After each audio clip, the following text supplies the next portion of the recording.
3 petits partis seront donc privés de second tour, avec 3,68% pour Marcel Touihani, 2% pour Taoï Tinena et enfin 1,15% pour l'UPR de Jérôme Gazior.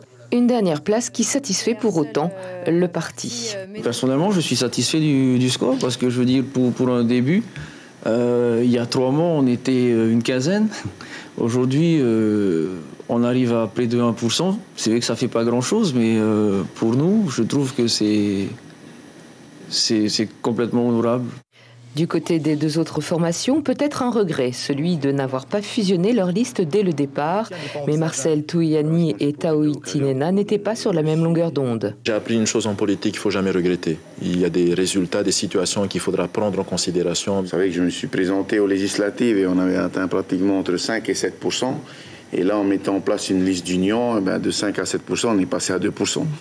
Pour autant, les 2 candidats ont exprimé eux aussi leurs sentiments parfois mitigés à l'issue de ce premier tour. Je suis très content de ces résultats. Pour une première, honnêtement, je ne m'y attendais pas. Je me suis engagé dans cette élection avec honnêteté, avec conviction, avec détermination. Il faut réfléchir, quoi. Donc, où il faut rester sur un parti, où il faut mettre une liste d'union. Donc, ce que je peux vous dire, c'est qu'en mettant en place cette liste d'union, mathématiquement, j'aurais dû être à 10 ou à 12%, mais ça n'a pas été le cas.